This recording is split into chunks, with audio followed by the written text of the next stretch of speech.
여자가 이르되 주여 그런 물을 내게 주사 목마르지도 않고 또 여기 물 기르러 오지도 않게 하옵소서. 이르시되 가서 네 남편을 불러오라. 여자가 대답하여 이르되 나는 남편이 없나이다. 예수께서 이르시되 네가 남편이 없다 하는 말이 옳도다.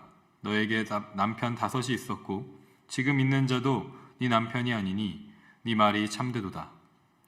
여자가 이르되 주여 내가 보니 선지자로소이다.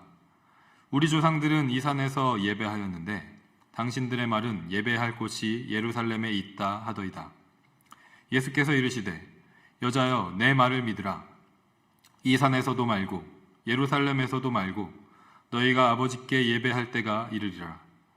너희는 알지 못하는 것을 예배하고 우리는 아는 것을 예배하노니 이는 구원이 유대인에게서 남이라.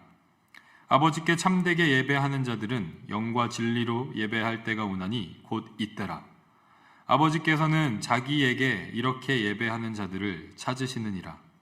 하나님은 영이시니 예배하는 자가 영과 진리로 예배할지니라. 여자가 이르되 메시아 곧 그리스도라 하는 이가 오실 줄을 내가 아노니 그가 오시면 모든 것을 우리에게 알려주시리이다. 예수께서 이르시되 내게 말하는 내가 그라 하시니라. 아멘. 어제에 이어서 오늘 본문에서도 예수님과 사마리아 여인의 대화가 이어집니다. 그리고 너무나도 잘 알려진 유명한 구절이 본문에 기록되어 있습니다. 하나님은 영이시니 예배하는 자가 영과 진리로 예배할지니라. 주일학교 때부터 작년이 되기까지 정말 많이 읽고 듣고 외우는 말씀 중에 하나이죠. 신앙생활을 시작한 지 그리 오래되지 않았어도 알고 있을 수 있을 만큼 잘 알려진 말씀이기도 합니다. 예배에 대해서 생각할 때 빠지지 않는 말씀이기 때문입니다. 이처럼 너무나도 중요한 말씀이고 잘 알려진 말씀인데도 불구하고 실제 우리 신앙생활과 예배에 잘 적용하고 있다고 자신하기 어려운 말씀이기도 합니다.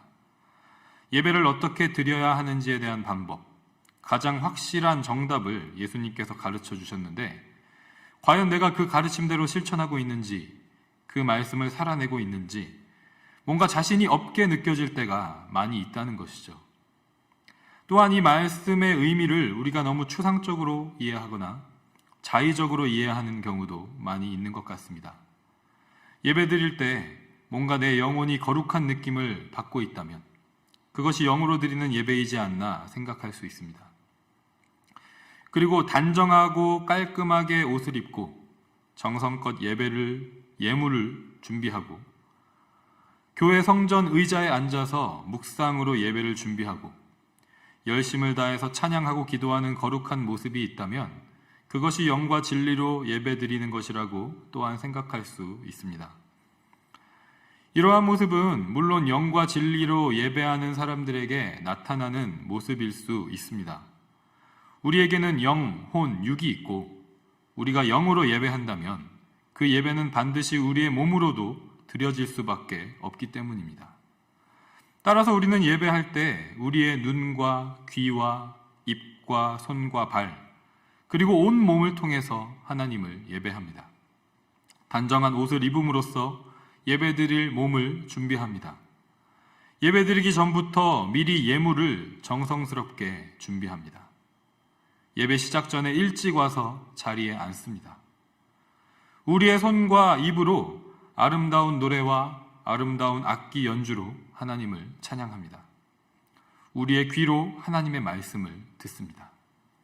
손을 들고 무릎을 꿇고 간절한 마음을 표현하면서 하나님께 기도합니다. 이처럼 우리가 영으로 예배를 드린다면 우리는 반드시 우리의 몸으로도 예배를 드릴 수밖에 없습니다.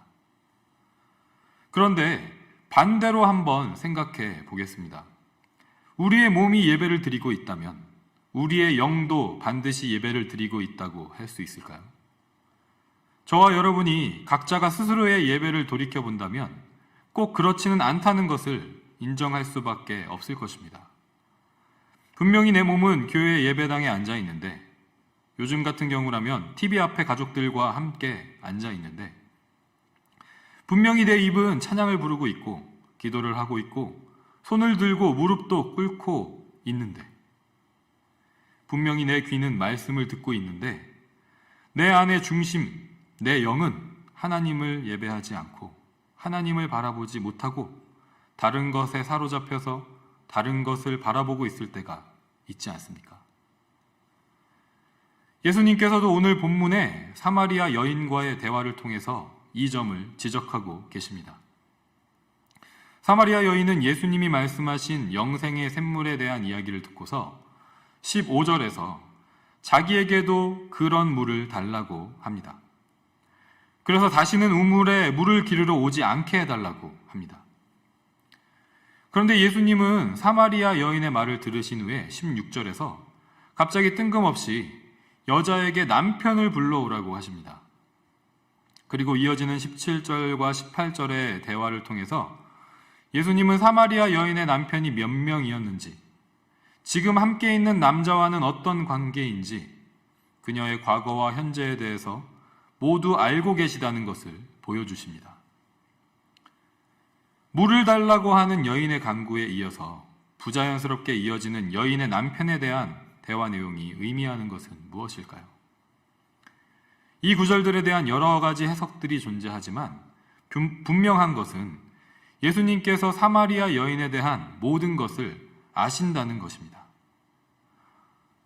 예수님이 하나님처럼 모든 것을 아시는 하나님 자신이시라는 것이죠. 예수님은 모든 것을 아시는 분이시라는 그 사실은 이미 2장 25절의 말씀을 통해서 일맥상통하고 있습니다. 또 사람에 대하여 누구의 증언도 받으실 필요가 없었으니 이는 그가 친히 사람의 속에 있는 것을 아셨음이니라. 아멘. 예수님은 사람들이 자신을 믿는 이유가 예수님이 행하신 표적을 봤기 때문에 그 표적으로 그들이 원하는 이 땅에 속한 요구를 들어줄 능력이 있는 분이라고 생각했기 때문이라는 것을 아셨습니다. 그들의 속에 있는 예수님을 믿고 따르는 동기가 땅의 것에 대한 욕망이라는 것을 알고 계셨던 것입니다. 마찬가지로 예수님은 사마리아 여인에 대해서도 다 알고 계십니다. 예수님은 그녀의 남편들에 대해서 다 알고 계신다는 것을 보여주심으로써 예수님께서 영생의 샘물, 하늘에 속한 샘물에 대해서 말씀해 주셨음에도 불구하고 사마리아 여인이 여전히 땅에 속한 물을 구하고 있다는 것, 그녀의 중심에 있는 갈망이 무엇인지 아신다는 것을 말씀하고 계신 것입니다. 예수님의 뭔가 특별한 점을 눈치챈 사마리아 여인은 20절에서 이제 비로소 땅에 속한 것이 아니라 하늘에 속한 것에 대해서 예수님께 질문하는 것처럼 보입니다. 그런데 그 질문의 내용은 여전히 땅에 속해 있다는 것을 알 수 있습니다. 우리 조상들은 이 산에서 예배하였는데 당신들의 말은 예배할 곳이 예루살렘에 있다 하더이다. 그녀는 사마리아 사람들의 예배 장소와 유대인들의 예배 장소 중에 어디가 올바른 예배의 장소인지에 대해서 예수님께 질문합니다. 그러자 예수님께서 이렇게 말씀하십니다. 여자여, 내 말을 믿으라. 이 산에서도 말고 예루살렘에서도 말고 너희가 아버지께 예배할 때가 이르리라. 예배의 장소가 중요하다고 말하는 사마리아인들이나 유대인들의 말을 믿지 말고 예수님의 말을 믿으라고 말씀하십니다. 예수님은 장소가 중요한 것이 아니라 때가 중요하다고 말씀하십니다. 그때는 바로 메시아, 그리스도가 오실 때입니다. 사마리아인들은 전통적으로 모세 오경만을 하나님의 말씀으로 받아들였기 때문에 선지자들을 통해서 예언된 오실 메시아가 어떻게 오실지, 그가 누구신지에 대해서 알지 못했습니다. 그래서 너희는 알지 못하는 것을 예배하고 우리는 아는 것을 예배한다는 말씀은 사마리아인들이 율법과 선지자들의 글, 즉 구약 성경을 통해서 예언된 메시아에 대해서 제대로 알지 못한다는 의미입니다. 이는 구원이 유대인에게서 남이라. 그들은 메시아, 구원자가 유다 지파 다윗의 자손을 통해서 나실 것이라는 것을 알 수 없었습니다. 예배는 구원자 메시아가 오실 때 참되게 드릴 수 있다고 예수님은 말씀하고 계신 것입니다. 그리고 그 메시아가 바로 예수 그리스도 자신이시라고 사마리아 여인에게 가르쳐 주고 계신 것입니다. 예수 그리스도가 눈앞에 계시기 때문에 사마리아 여인은 더 이상 올바른 예배의 장소가 어딘지에 대해서 고민할 필요가 없게 된 것입니다. 이제는 영과 진리로 예배하기만 하면 되는 것입니다. 그것이 참된 예배라고 예수님께서 말씀해 주셨기 때문이죠. 그렇다면 영과 진리로 드리는 예배는 무엇입니까? 그것은 하나님이 영이시라는 것, 예수님이 진리이시라는 것, 성령님이 그리스도의 영이시라는 것을 진실되게 믿고 받아들이고 고백함으로 드리는 예배입니다. 우리에게 이 고백이 없으면 예배드리는 겉모습과 형식에 집중하게 됩니다. 그리고 그 모습이 어느 정도 기준에 합당하면 그 예배를 만족하게 됩니다. 예배를 잘 드렸다고 생각하게 되는 것입니다. 사람들이 많이 모이는 멋들어지는 성전에 모였다면, 아름답고 공교하게 연주된 음악에 맞춰서 찬양을 드렸다면, 잘 준비된 설교를 유창하게 선포했다면 그 예배에 만족하는 것입니다. 예배를 드리는 우리의 영과 마음이 실상은 세상의 욕망, 근심과 걱정, 미움과 시기에 사로잡혀 있었더라도 예배를 드리는 겉모습이 만족스러웠었다면 예배를 잘 드렸다고 생각하게 되는 것입니다. 이것은 사실 자신을 속이는 것뿐만 아니라 더 불행한 것은 하나님을 두려워하지 않는 것입니다. 오늘 본문을 통해서 깨달을 수 있듯이 영이신 하나님, 진리이신 예수님, 그리스도의 영이신 성령께서 우리의 모든 것을 다 아십니다. 우리의 과거와 현재와 미래, 우리가 생각하는 그 마음과 영의 상태를 다 아십니다. 우리가 우리의 겉모습으로 아무리 포장을 하더라도 소용이 없습니다. 하나님은 우리가 만족스러워하는 예배의 겉모습이 아니라 우리의 영이 드리는 예배의 중심을 보시기 때문입니다.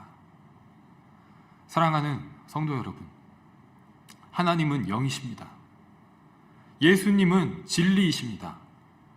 성령님은 그리스도의 영이십니다. 우리가 예배하는 하나님은 바로 이 삼위일체의 하나님이십니다.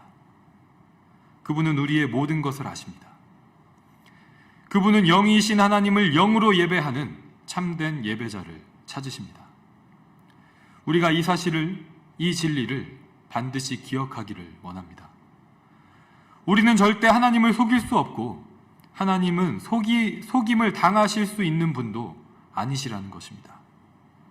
그런데 우리는 마치 우리가 드리는 예배의 겉모습과 형식으로 예배를 참된 것처럼 드릴 수 있다고 생각할 때가 있는 것 같습니다. 그런 모습으로 사람은 속일 수 있으나 하나님은 속일 수 없다는 것을 잊어버린 모습일 때가 우리에게 있는 것 같습니다. 그래서 내가 드리는 예배를 하나님께서 어떻게 받으실지보다도 나의 예배의 모습이 사람들에게 어떻게 보이는지를 더 걱정할 때가 있는 것 같습니다. 하나님보다 사람을 더 두려워하는 것입니다. 요즘 한국에서 전해오는 뉴스를 보면 우리 그리스도인들의 예배가 얼마나 처참하게 무너져 있는지를 보게 되는 것 같아서 참 마음이 아프고 무겁습니다.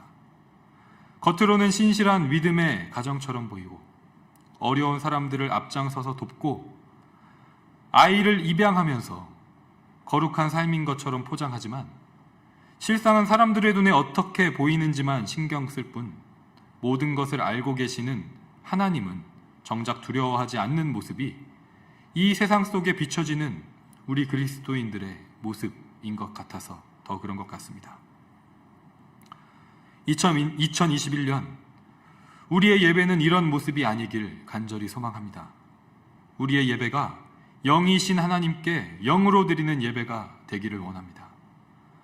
사람들의 시선을 두려워하는 것이 아니라 우리의 모든 것을 아시는 하나님을 경외하는 예배가 되기를 소망합니다.